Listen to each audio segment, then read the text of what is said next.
गुजरात का ये स्वर्णिम जयंती का अवसर है और इस स्वर्णिम जयंती के अवसर पर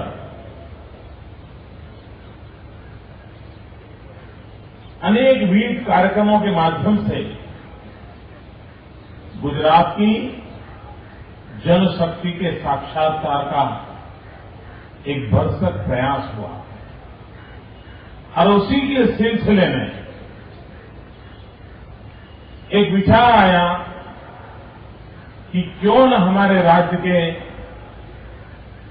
सभी पूर्व सैनिकों को एकत्र करें, क्यों न हमारे राज्य के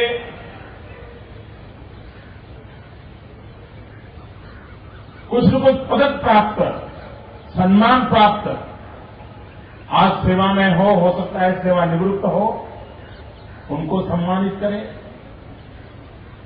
क्यों न देश की हिफाजत के लिए बलिदान देने वाले हमारे वीर सपूतों के परिवारों को याद करें। और उस विचार में से यह समारोह ने जन्म लिया और आज आप सब यहां मौजूद हैं।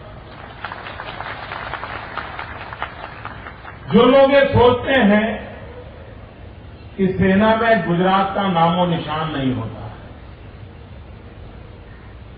ये इतना बड़ा समारोह देख करके सबको विश्वास हो जाएगा हम भी कुछ कम नहीं हैं।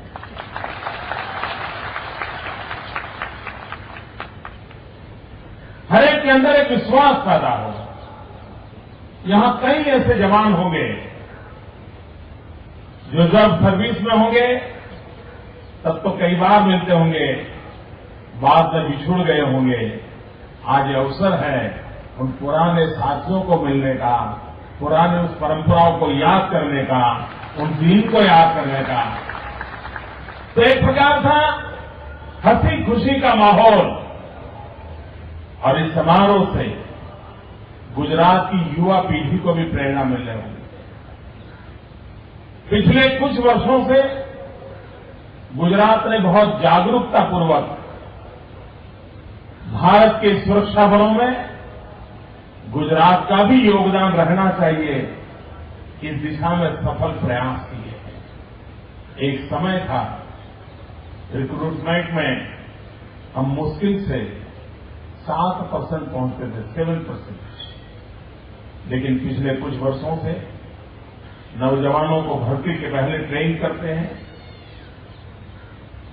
उनको हफ्ते 10 दिन की ट्रेनिंग देते हैं, भर्ती के समय किन किन बातों का ध्यान रखना होता है वो सिखाते हैं। और इसका परिणाम ये हुआ है कि आज गुजरात 7% से 38% पहुंचा है। हम आने वाले दिनों में ये भी चाहते हैं कि गुजरात में 1600 किलोमीटर का समुद्र तट है और हमारा पड़ोसी कैसा है हम जानते हैं। वो मौके की तलाश में ही रहता है।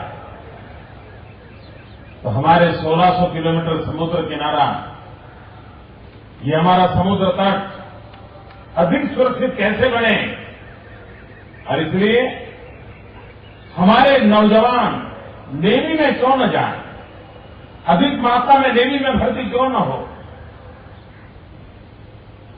और सागर खेड़ू योजना के तहत सागर तट की जो स्कूल्स हैं वहां नेवी एनसीसी शुरू हो, ताकि जिनका जीवन ही समुद्र से जुड़ा है वो नौजवान नेवी एनसीसी में आएंगे और नेवी एनसीसी से आगे नेवी में भर्ती होकर के इस देश के समुद्र तटों की रक्षा करने वाले वीर नायक बन पाएंगे। उस दिशा में हमने प्रारंभ किया है। गुजरात ने प्राइवेट मिलिट्री स्कूल शुरू किए। गुजरात एक राज्य है जहां लड़कियों के लिए प्राइवेट मिलिट्री स्कूल शुरू हुआ है, नौजवानों के लिए हुआ है। और इसके कारण एक ऐसा माहौल बना है कि हमारे नौजवानों को मां भारती की रक्षा के लिए जाने की इच्छा जगे, उनको अवसर मिले।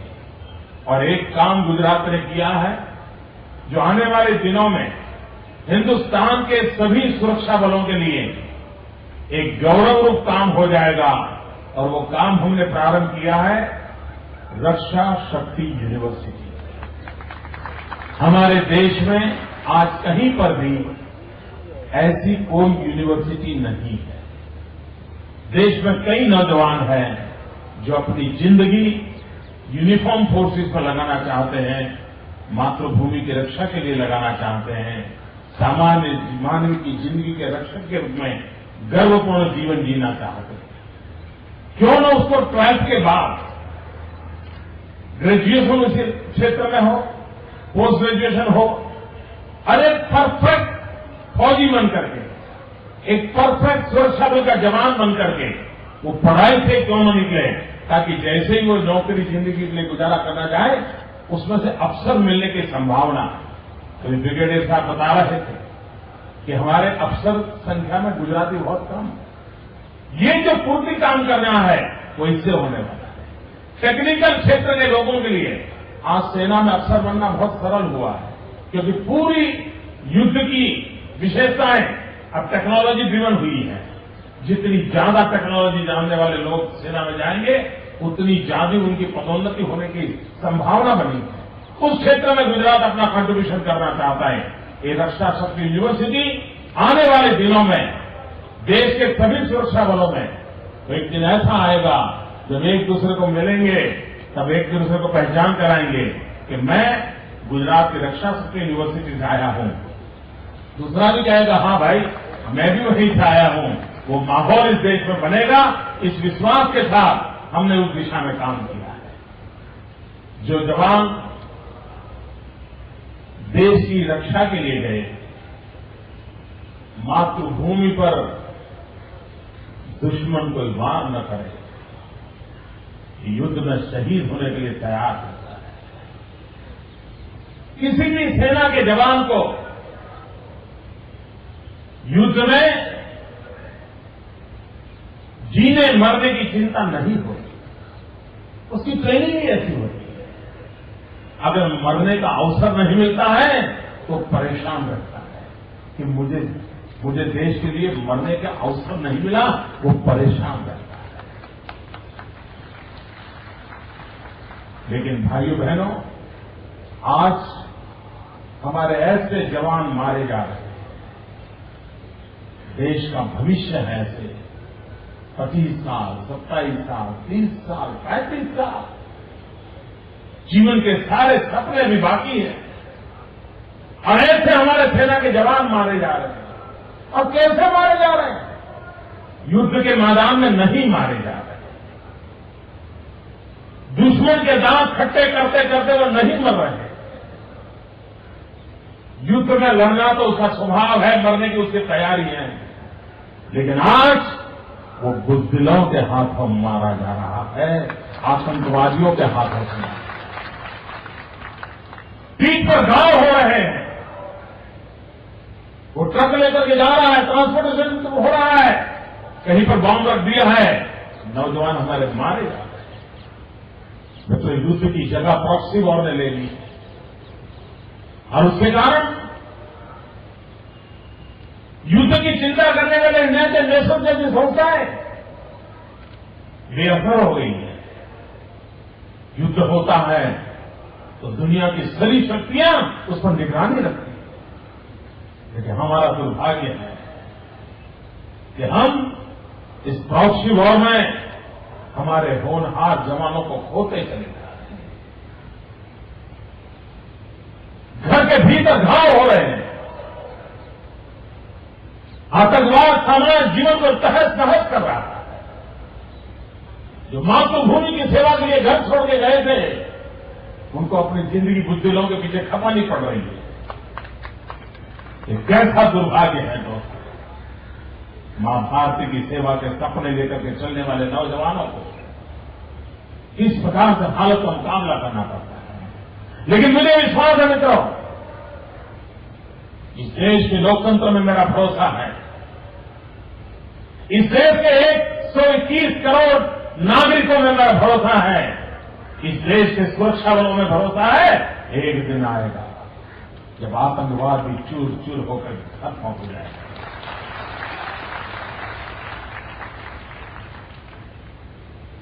जिन्होंने अपना लहू बहाया है, जिन्होंने शहादत बोली है, उनका लहू बेकार नहीं जाने दिया जाएगा भाइयों।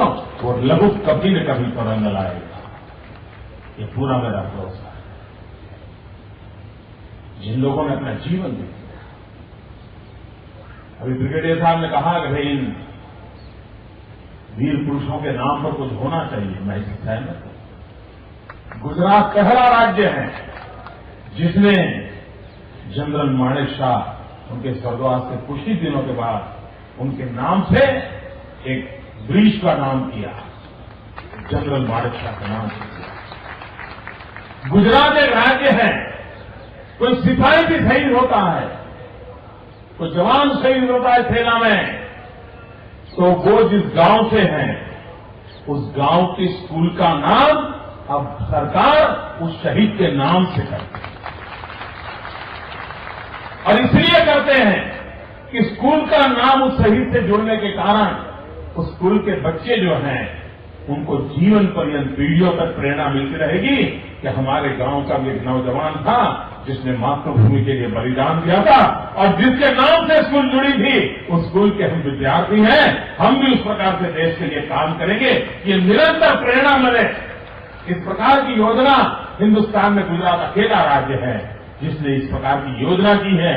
और उसका लाभ आज कई स्कूलें हैं जो छोटे छोटे हमारे जवान शहीद हुए, उनके नाम से पर की है। और उस गांव के अंदर जब भी कोई समारोह होता है, गांव का कोई भी समारोह उसी स्कूल में होता है, हर बार उस नौजवान को याद किया जाता है, हर बार उससे प्रेरणा मिलती रहती है। उस व्यवस्था को करने का प्रयास गुजरात ने किया है और वो आगे भी हम इसका अधिकतम लाभ, क्योंकि ये शहादत, इसका गौरव होना चाहिए, आने वाली पीढ़ियों को उसका पता चलना चाहिए। जिन्होंने अपना जीवन खपाया है, इसका कोई मूल्य नहीं होता, वो मूल्य से भी काफी ऊंचे होते हैं, बहुत बड़े होते हैं, वो तो नमन करने योग्य होते हैं जिन्होंने इस प्रकार से अपना जीवन दिया।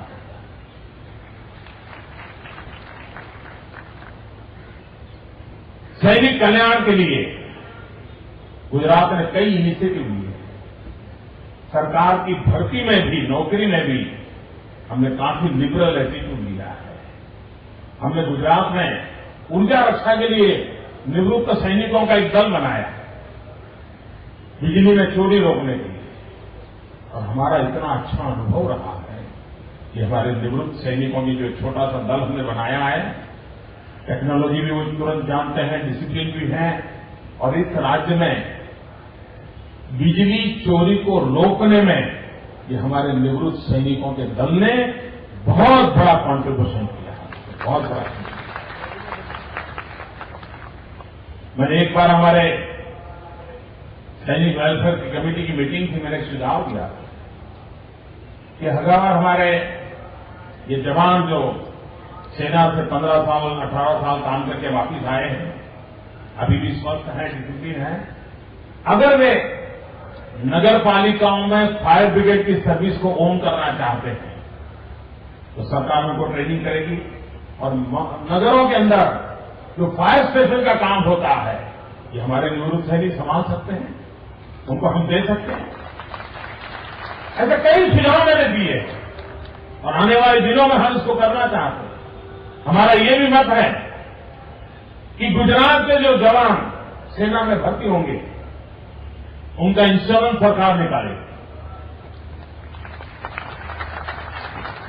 अतिरिक्त चिंता हम करेंगे ताकि उसके जीवन में कभी कोई संकट आ जाए तो सरकार उसके साथ खड़ी हो, वो परिवार कभी इकलौता महसूस न करे, हमेशा हमेशा उसके साथ हम खड़े रहे।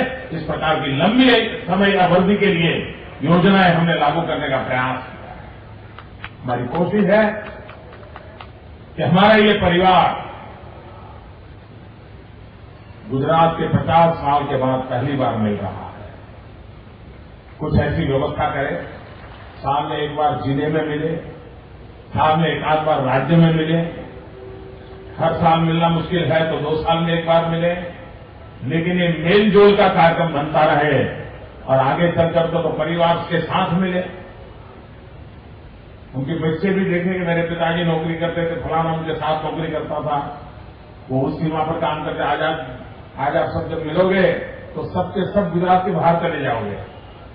कोई कारगिल की बातें करेगा, कोई नागालैंड की बातें करेगा, कोई मिजोरम की बातें करेगा, सब अपने अपने बातें सुनाएंगे। एक आनंद सा माहौल बन जाएगा।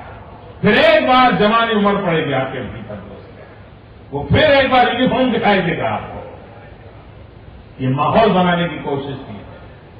मेरी सभी इन सैनिक परिवारों से बहुत बहुत